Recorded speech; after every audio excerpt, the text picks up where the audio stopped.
عاملين ايه؟ وحشتوني جدا جدا جدا. هعمل بقى معاكم النهاردة ناجتس الفراخ. هعملها معاكم بطريقتين. الطريقة الأولى هي طريقة ماكدونالدز والمطاعم الكبيرة. هقول لكم على سر التغليفة بتاعتها، وهقول لكم على سر لونها وازاي القشرة تكون ثابتة عليها وما بتتحركش. هقول لكم كمان على ازاي يكون طعمها رهيب كده، وهقول لكم على سر التتبيلة بتاعتها. أما الطريقة التانية فهي طريقة ناجتس المطاعم. هقول لكم ازاي تخزنوها في الفريزر، وازاي تطلع معاكم بتقرمش، وازاي يطلع معاكم اللون الذهبي الرهيب ده، وازاي ممكن تحتفظوا بيها بأطول وقت في الفريزر. بس قبل ما نبدأ الفيديو ما تنسوش تشتركوا في القناة وتعملوا لايك وشير لو عجبكم الفيديو. انا اسمي أميرة. ما تنسوش ان احنا عاملين مسابقة، عايزين نوصل ل5000 مشترك. هستناكم تدعمونا، طبعا احنا مش هنوصل غير بدعمكم.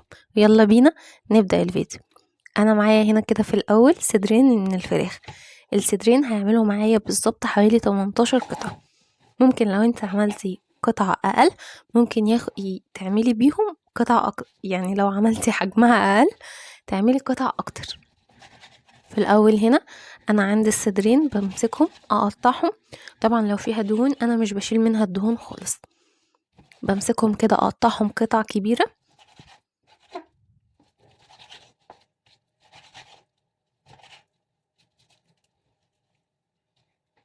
زي ما انتوا شايفين كده بقطعها شبه صوابع، وبعد كده باخدها احطها في قلب الكب.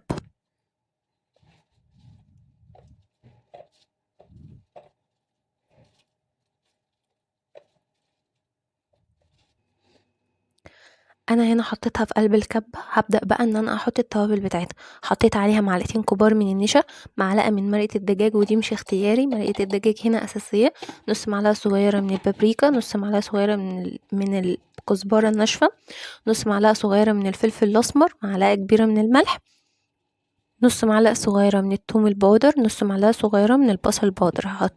هحطلكم التفاصيل بتاعة التوابل في الديسكريبشن تحت. تمام. انا ضربتهم الاول في الكبة كويس جدا لحد ما كل المكونات وكل التتبيلة دخلت في بعضها. ببدأ ان انا اصبحها بالطريقة دي، بطريقة الناجتس اللي هي بتبقى شكلها بيضاوي شوية.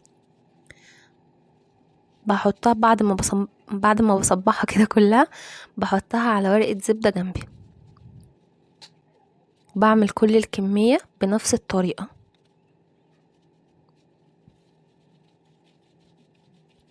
الطريقة دي يا جماعة هتحسسكم انكم بتاكلوا فراخ، يعني اما تيجوا تقطموا كده تحسوا انكم بتاكلوا فراخ مش بتاكلوا عجين.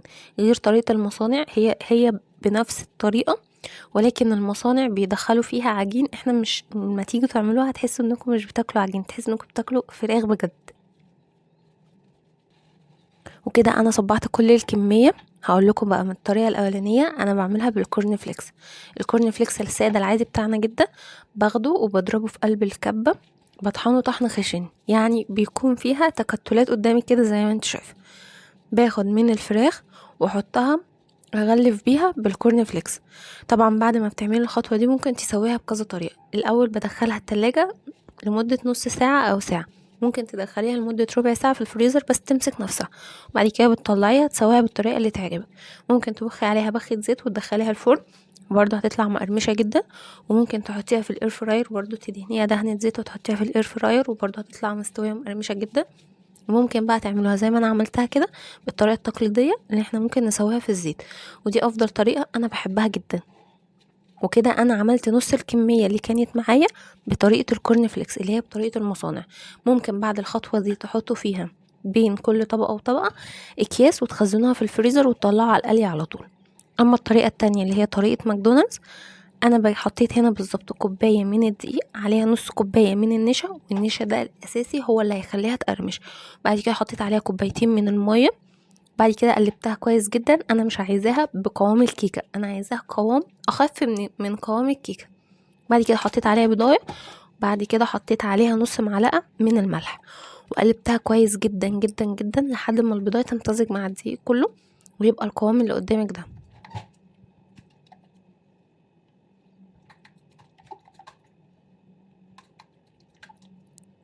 اول كده ما بقلبها وبتمتزج كلها مع بعض، بجهز بقى الزيت.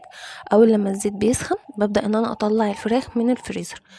او من التلاجة حسب ما انتوا بتحبوا.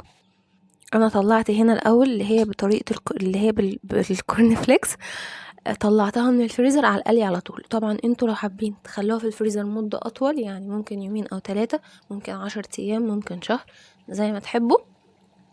وبعد كده بتطلعوها على القلي على طول.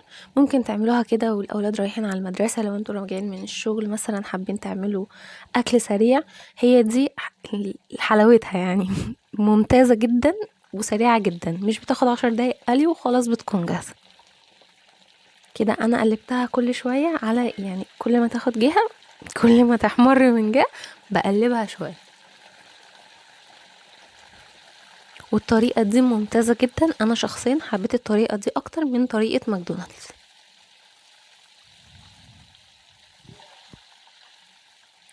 اول بقى ما بتاخد اللون الرهيب ده، اللون الذهبي ده، ببدأ ان انا اطلعها. طبعا مش محتاجة اقول لكم ان هي كانت مستوية جدا جدا جدا من جوه، وكانت مقرمشة جدا جدا من بره، وكانت طعمها تحفة. جربوها وقولوا لي رأيكم في الكومنتات. ودي كانت الطريقة الاولى بتاعتنا. شايفين اللون والطعم؟ شايفين ولا سامعين القرمشة؟ يعني حاجة كده رهيبة. انا متأكدة ان انتوا هتقوموا تعملوها دلوقتي، واول ما تجربوها تيجي تقولي في الكومنتات ان هي طعمها رهيب.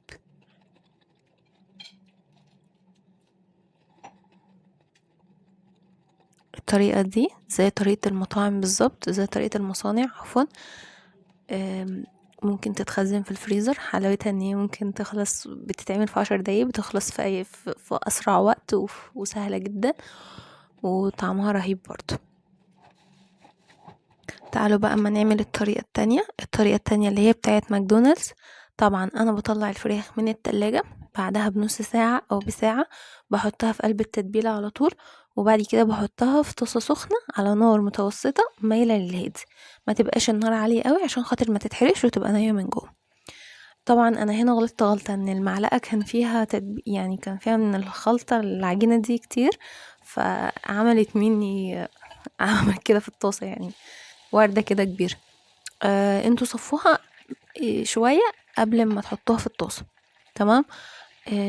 في حاجة كمان ممكن تعملوها بطريقة تانية. ممكن تحطوها في الدقيق الأول، وبعد كده تحطوها في العجينة، وبعد كده تحطوها في الزيت. وممكن تحطوها في الدقيق الأول، بعد كده تحطوها في العجينة، وبعد كده ترجعوا تحطوها في الدقيق تاني. لو انتوا بتحبوا الطبقة بتاعة الكريسبي تكون كبيرة شوية، فترجعوا تحطوها في الدقيق تاني، ترجعوا تحطوها في العجينة، وترجعوا تحطوها في الزيت. دي كده كانت الطريقة التانية بتاعة ماكدونالدز. اتمنى انكم تجربوا الطريقتين، واتمنى انكم تكتبوا لي رأيكم في الكومنتات، واتمنى انكم تدعموني بلايك وشير، واتمنى ان انتوا توصلونا 5000 سبسكرايب عشان خاطر نعمل المسابقة بتاعتنا. وطبعا للي ما يعرفنيش، انا اسمي اميرة ودي قناتي. اشوفكم ان شاء الله في فيديو جديد. مع السلامة.